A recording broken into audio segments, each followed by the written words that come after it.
Welcome to my tutorial video. So today we are going to answer 4 different questions. Here are the table of contents. So the first one is applied maximum and minimum. Second, third, and fourth is the derivative of transcendental functions. So moving on to the set A. Set A, applied maximum and minimum. So here is the problem. A window is to be constructed in the shape of an equilateral triangle on top of a rectangle. If its perimeter is 600 meters, what is the maximum possible area of the window? So let's say that the window looks like this. A rectangle with an equilateral triangle on top of it. So, yan. Let's just say that we label it as y on the long side and x on the short side, since it has an equilateral triangle. So maging equal yung dalawang yan. So step 2 is let's find the given values. Sabi kanina merong ang perimeter is 600 meters. So ano nga ba yung mga equations na pwede natin gamitin dito? So derive tayo dito sa area na length times width plus square root of triangle, equilateral triangle. Na magiging ganun, square root of 3 over 4 times x squared. Next one is to find the value of y. So to find the value of y, we equate the perimeter. Since meron nga tayong 2 sides dito na x, tsaka isa pang x dito, nalagay natin na x plus 2x. Since dalawa yung y natin sa tabi, plus 2y. So, x plus 2x equals 3x plus 2y. So, pagpapalitin lang, mapupunta tayo sa sagot na y equals 600 minus 3x. So, ang next na gagawin, babalik tayo dun sa area. So, from the area, i-substitute natin yung value ng y, which is 600 minus 3x over 2. Kaya naging ganito ang kinalabasan. Next is, we multiply the x to the y, which gives us an answer of ito. Ito na yung value ng ating a. After getting the value of a, since sabi kanina, diba, hinahanap yung maximum value. So, to find the maximum value, hanapin natin yung first derivative. First derivative ay yan, a prime x. So, magtataka kung bakit naging 1,200 x minus 6x squared plus square root of 3x squared all over 4. Since yung kanina nga, diba, balik natin. So, ang kanina, diba, itong 600x minus 3x squared all over 2 plus square root of 3 over 4x squared. Ang ginawa lang natin is simplify natin. So, we find the common denominator, which is 4, and then pag-a-add lang natin. So, itong kinalabasan. Yan. So, next is, so, bakit nga ba ginawa natin yun? So, ginawa natin yun para mas mapadali tayo sa paghahanap nung derivative. So, next, ito na. So, to find the derivative is parang ano lang yan, the quotient rule. So, ang quotient rule is low derivative ng high minus high derivative ng low all over low squared. So, magulat kayo kung nasan yung minus high derivative of low. Since ang derivative of low natin is 0, ang mangyayari lang dyan ay mawawala lang siya. So, ang matitira lang ay itong 4 times 1,200 minus 12x plus 2 square root of 3 all over 16. Next is, ayun, sinubstitute na natin yung 4. So, makakancel lang yung 4 dyan eh. Kaya mapapansin nyo na wala yung 4, so yung denominator naging 4. Di-divide lang both by 4. So, next. After makuha yung derivative, i-equate natin yung equation sa 0 para makuha yung value ng x. So, ayan. So, kung ganun ang mangyayari, since i-multiply both sides by 4, kaya nawala yung 4 sa baba, so makakancel. After nun, ililipat natin yung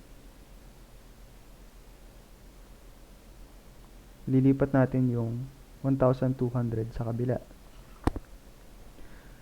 After natin malipat yung 1,200 sa kabila, ang mangyayari dyan magiging negative 1,200. Tapos matitira yung negative 12x plus 2 square root of 3 x squared. So, may x pala yun. May x pa rin yun. So, after nun, makukuha natin ang value ng x ay negative 600 over negative 6 plus square root of 3. After nun, substitute natin siya sa area natin na 1,200x minus 6x squared plus square root of 3x squared all over 4. Substitute lang natin yung value ng x. After nun, is input lang natin sa calculus. Tapos makukuha natin na sagot ay 21,087.41 meters squared. Ibig sabihin, ang maximum area na pwede nating magawa dun sa window na yun ay pwedeng umabot ng 21,087.41 meters squared. So, ayun. Moving on to the next one. Set B. Derivative of transcendental function. We have the given y equals x squared minus 4x sin squared x plus 1 all over x plus 1. So, ang first step natin dyan ay yan, y prime. Since meron siyang denominator, pwede natin gamitin yung quotient rule. So, ang quotient rule nga natin ay low derivative ng high minus high derivative ng low all over low squared. So, kuhain muna natin yung derivative ng high, which is ang mangyayari ay which is equivalent to 2x minus 4 x sine 2 times x plus 1 plus sine squared x plus 1. Next one is yung derivative ng high, which is x plus 1. So, 1 lang yun. So, next is substitute na natin siya dun sa ating derivative equation. Pagka-substitute natin, ganun ang mangyayari. Yun ang kalalabasan, magiging x plus 1 times 2x minus 4 times x sine 2x plus 1 plus sine squared x plus 1 divide subtract to x squared minus 4x sine squared x plus 1 all over x plus 1 squared, which gives us the answer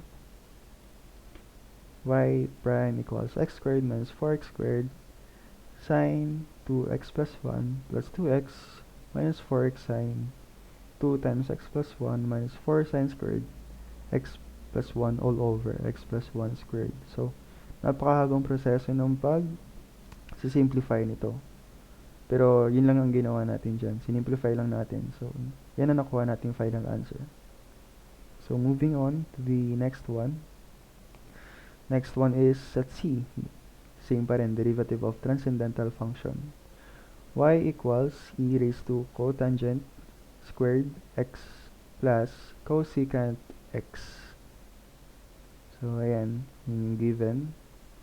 So, nangyari y prime equals e cot squared x plus cosecant x. So, una natin kukuha dyan yung derivative ng e cot squared x. Since addition lang yan, addition of derivative, kuhain lang natin yung derivative ng two terms na yan. So, ang derivative ng e cot squared x ay magiging e cot squared x times 2 negative cosecant x times 1. So, ang derivative naman ng cosecant x ay negative cosecant x times cotangent x. After nun, isa-substitute lang natin siya dun sa equation sa taas na e cot squared x plus cosecant x. So, mangyayari dyan ay ganito. After natin substitute yung derivatives nila both, pwede na natin siyang i-simplify. So, So, yung e cot squared x times 2 times negative cosecant x times 1 plus negative cosecant x times cot tangent x ay magiging ito ang final answer, negative 2 e raised to cotangent 2 ay cotangent squared x times cosecant squared x times cotangent x minus cosecant x times cotangent x. So, moving on to the final one, set B. Same pa rin, derivative of transcendental function. So, ang given natin dito ay y equals open and close parenthesis x minus 1 cube times hyperbolic cotangent, inverse hyperbolic cotangent x minus 1. So, first step, yun nga, copy natin yung given. Susunod ay y prime na, y prime para kuha. So, first natin gagawin dyan, since ang mangyayari dyan ay product rule, kailangan, para mapadali yung gawain natin, kuhain na natin yung derivative ng both x minus 1 cube tsaka yung inverse hyperbolic cotangent x minus 1. So, since yung una ay chain rule, makakuha tayo ng sagot na 3 times x minus 1 squared times 1. Since derivative of x minus 1 is 1. Kaya nawala na yung 1. Di na natin nilagay yung 1. The next one is the inverse hyperbolic cotangent x minus 1. So, ang derivative niya mangyayari ay 1 over 1 minus x minus 1 squared. Since yun ang derivative ng inverse hyperbolic cotangent. Next step is, gawin na natin yung product rule. Ang product rule, diba? dvu plus udv. So, ito, kukain natin yung derivative ng una, which is 3 times x minus 1 squared multiplied to the second term, which is inverse hyperbolic cotangent. Meron yung x minus 1. Di lang nailagay. So, the next term naman is yung kakopy lang yung unang term, which is x minus 1 cube plus derivative ng inverse hyperbolic cotangent, which is 1 over 1 minus x minus 1 squared. After nan, ang gagawin lang natin dyan ay isi-simplify natin.